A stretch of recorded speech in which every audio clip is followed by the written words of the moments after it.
Dahil itong seemingly, itong mag-asawa, ito yung pinag-uumapawan ng mga pagpapala ng Diyos. Praise God. So, saan we dedicate the infants and the babies to God. What we do is we offer them to our Lord Jesus Christ as the source of all the blessings that we receive. So, sa what is the significance of child dedication?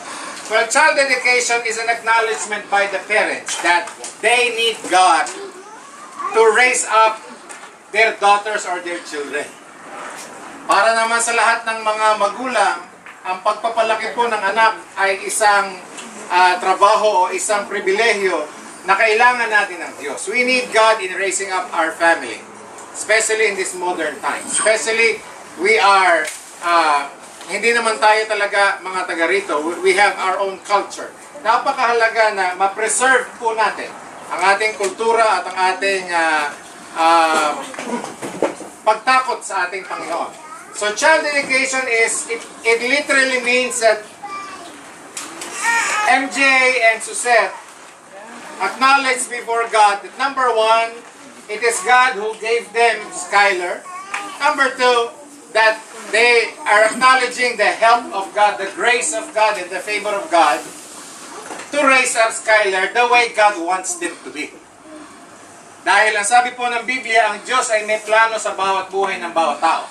Jeremiah 29 verse 11, God said, I know the plans that I have for you.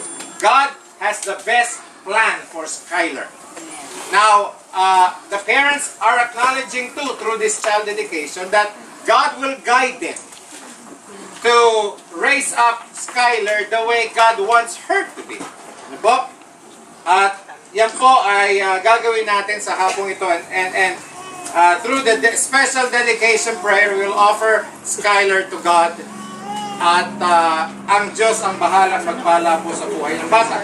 I just want to read the passage in the scripture, Psalms 127 verse 3.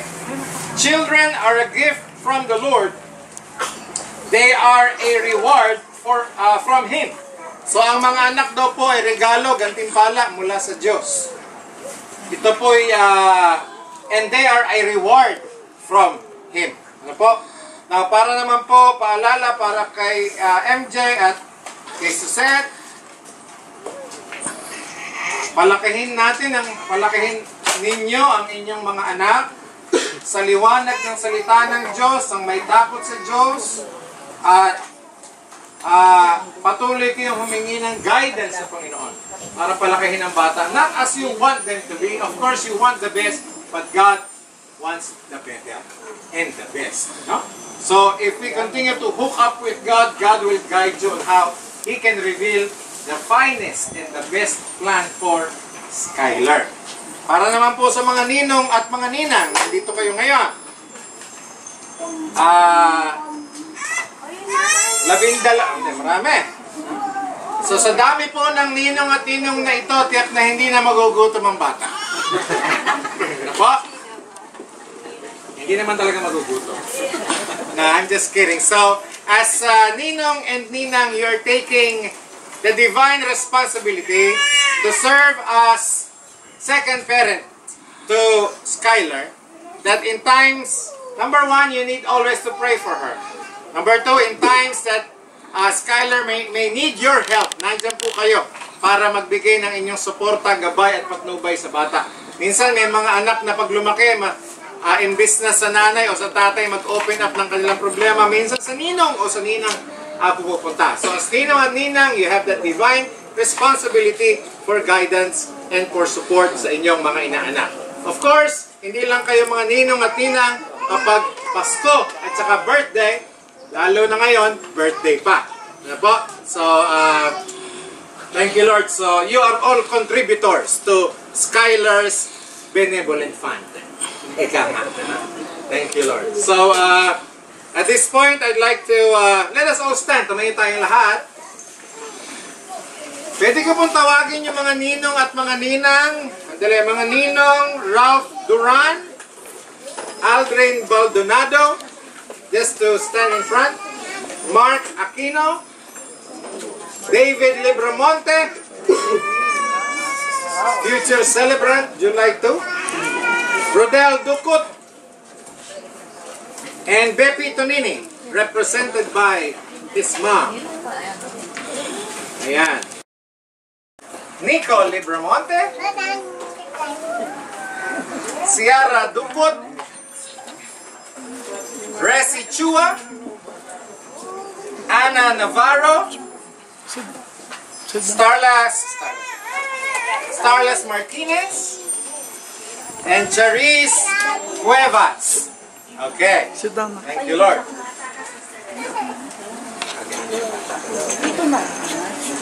Kunin na muna sa trono. Thank you, Lord.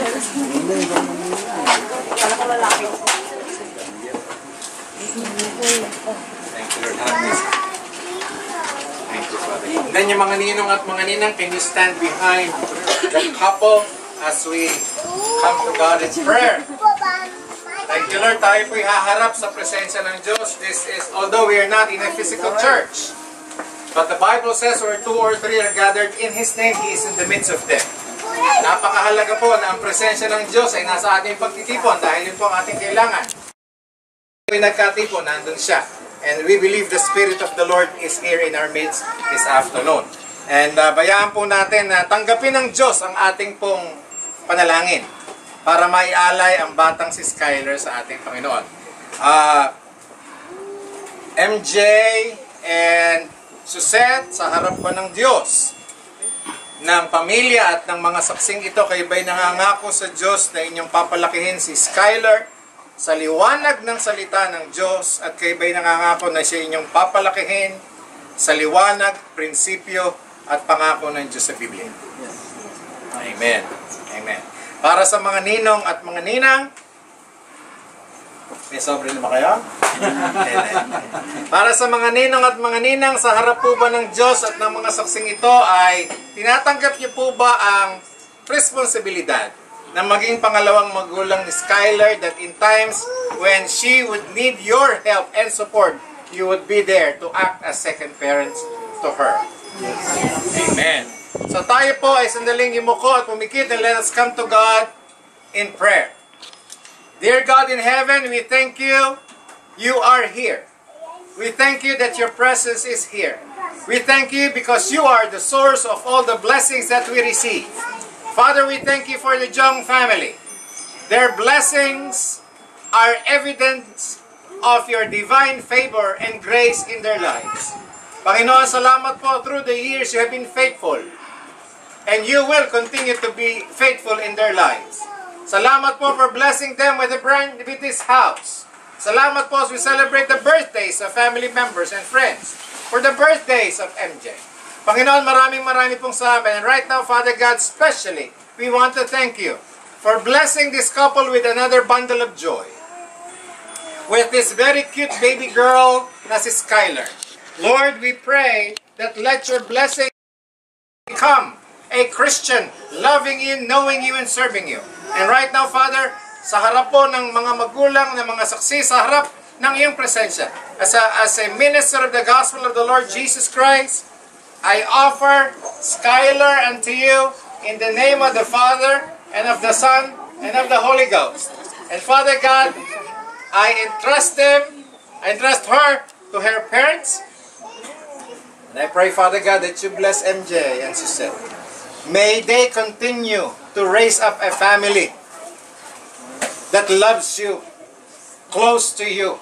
And may they continue to build up a Christian family na magiging witness sa napakaraming tao na ang Diyos ng pamilyang ito ay Diyos na totoo at Diyos na tunay. I pray for the ninongs and the ninangs as they take their responsibility as second parents, that you bless them with wisdom. Bless them with resources that they need to help this child grow up the way you want her to be. And Lord, we also want to thank for this house. Lord, that you have provided MJ and Suzette. Bless every corner, every room, every walls, every windows, every doors of this house.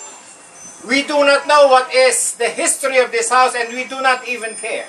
What we believe right now is the children of God is taking over. What we believe and what is important is right now and the future. Lord, let this house be a place of joy, a place of happiness, a place of love, a place, Lord, where people can experience your presence. Thank you for the birthday of MJ, Paulo, and David. Birthdays are a reminder of your goodness in our lives. Bless everyone present here this afternoon.